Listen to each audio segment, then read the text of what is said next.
आज के लिए हमारा विषय क्रीड़ा छंद है। इससे पहले मैंने आपको, वैसे तो कई छंद इस चैनल पर मैं बता चुका हूँ, लेकिन दो छंद जो मैंने बताए हैं उन्हीं छंदों में से विधाता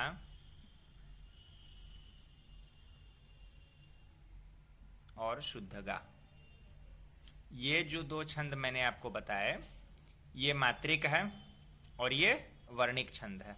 शुद्धगा छंद वर्णिक है, विधाता मात्रिक है। तो इन दोनों छंदों का जो शिल्प है आप लोगों ने पिछले वीडियो में देखा होगा, एक दूसरे से मिलता जुलता है। तो शुद्धगा वर्णिक वृत्त जो है उसके बारे में जो मैंने वीडियो बनाया उसमें मैंने कहा कि अभी एक और वीडियो आपको दिखलाऊंगा और देखिएगा क्या जादू होता है।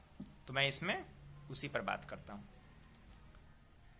शुद्धगा छंद की जो लय है या आवृत्ति कहिए, मापनी कह लीजिए, वर्णिक है। तो उसमें मैंने ये आपको बताया, यही है ना, शुद्धगा वृत्त की बात कर रहा हूं इसकी।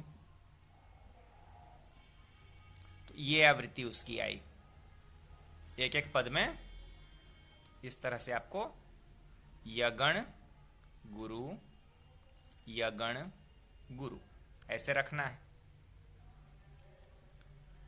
क्रीड़ा छंद की अगर हम बात करें तो आपको कुछ भी ज्यादा करने की जरूरत नहीं है।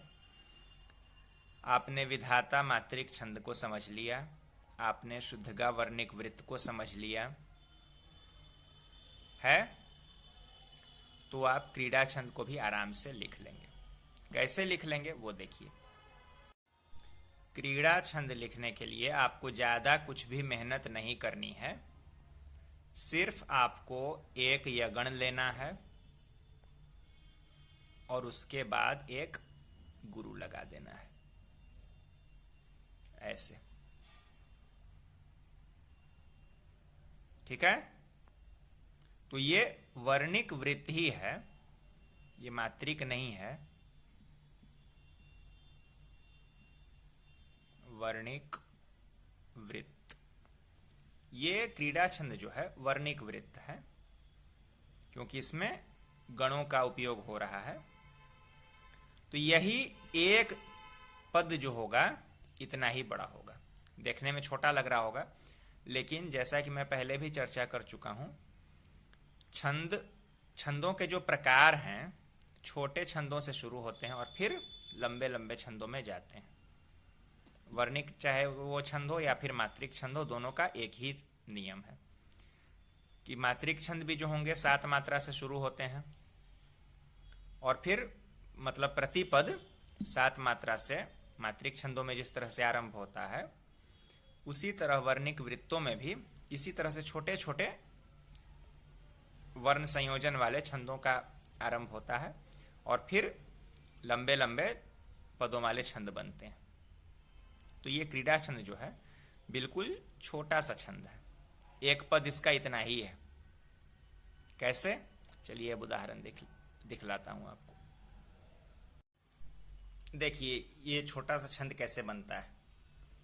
नहीं जाओ चले आओ जहां सारा लगे प्यारा। आप एक दूसरे के नीचे भी लिख सकते हैं, लेकिन छोटा है तो मैंने जरा सजाने के लिए इस तरह से पंक्तियों को अलग अलग करके लिख दिया है। नहीं जाओ चले आओ जहां सारा लगे प्यारा। हम किसी को कहते हैं ना कि मत जाओ आ जाओ, ये जो हमारी दुनिया है प्यारी लगे।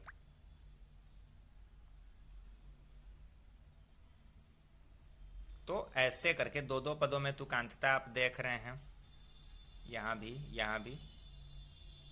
तो ये छोटे छोटे छंद जो बनते हैं उनको इस तरह से लिखा जाता है। और क्रीड़ा छंद लिखने के लिए नियम बस इतना ही है, ज्यादा कुछ तो इसमें है नहीं समझाने के लिए। तो क्रीड़ा छंद उम्मीद है आपको समझ में आ गया होगा। आप लोग इसको लिखकर साहित्यिक क्रीड़ा जरूर करेंगे, है ना। हाँ, एक और विशेष बात, ये क्रीड़ा छंद पर तो बात हो गई, एक और विशेष बात मैं आप लोगों से कहना चाहता हूं। देखिए एक बात जो बतानी है ये कि कुछ लोग जो इस चैनल को देखते हैं उनके मन में एक प्रश्न आता है कि छंदों को सीखना शुरू कहाँ से करें। तो देखिए, मैं बिल्कुल बेसिक तरीके से और बिल्कुल आम बोलचाल की भाषा में इस चैनल पर अपनी सामग्री लगाता हूँ, आप लोग तो देखते ही हैं। और अगर ये सवाल है कि छंदों को सीखना शुरू कहाँ से करना है, तो आप इस चैनल की प्लेलिस्ट देखिए। सबसे पहले आप मात्रा गणना का वीडियो देख जाइए, 1 बार 2 बार 3 बार, जितनी बार आप देखेंगे उतना अच्छा समझ में आएगा। फिर मात्रा गणना का वीडियो सबसे पहले आपको देखना है, उसके बाद मात्रा संयोजन का वीडियो देखना है। इन दो को आप देख लेंगे तो फिर और उसके बाद इन दोनों को देखने के बाद आप किसी भी छंद का वीडियो देखेंगे वो आपको आसानी से समझ में आने लगेगा, क्योंकि हर छंद अपने आप में एक स्वतंत्र विषय है।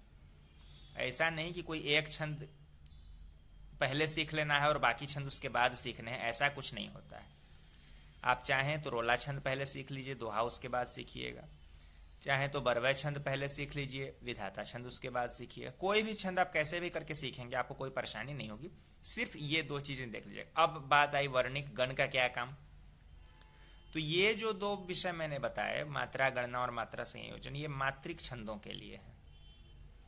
वर्णिक गण जो ये विषय है, क्योंकि छंद 2 प्रकार के होते हैं, अगर मात्रा और वर्णों के आधार पर देखें तो या तो मात्रिक होंगे या फिर वर्णिक होंगे। तो मात्रिक छंदों को समझने के लिए तो आपने ये दोनों पॉइंट से समझ लिया। वर्णिक छंदों को समझने के लिए आपको ये वर्णिक गण वाला वीडियो देखना पड़ेगा। प्लेलिस्ट में सब कुछ मैंने बहुत अच्छे तरीके से लगाया हुआ है, सिर्फ आप इस चैनल की प्लेलिस्ट देख लीजिए। तो वर्णिक गण आप देख लेंगे, जैसे अभी मैंने इस वीडियो में भी यह गण बताया, तो बहुत से लोग जो पहली बार देख रहे होंगे, बिल्कुल अनजान होंगे, उनको यह गण समझ में नहीं आया होगा। तो प्लेलिस्ट में ये वर्णिक गणों वाला वीडियो आप लोग देख लीजिए। उसके बाद आप कोई भी छंद को देखेंगे, आपको समझने में बिल्कुल आसानी होगी। जो लोग गजल देखने के लिए ये चैनल देखते हैं, तो अलग अलग गजल के वीडियो देखने से बढ़िया है कि आप प्लेलिस्ट में जाकर प्लेलिस्ट को ही प्लेलिस्ट को ही प्ले कर दीजिए। प्लेलिस्ट जब प्ले हो जाएगा तो सुटेबल वो अपने आप एक के बाद एक सारा वीडियो मेरा चलता जाएगा जो मैंने यहाँ लगाया हुआ है। या फिर अपनी सुविधा अनुसार आराम से भी देख सकते हैं, प्लेलिस्ट में सीरीज से वो लगा हुआ है।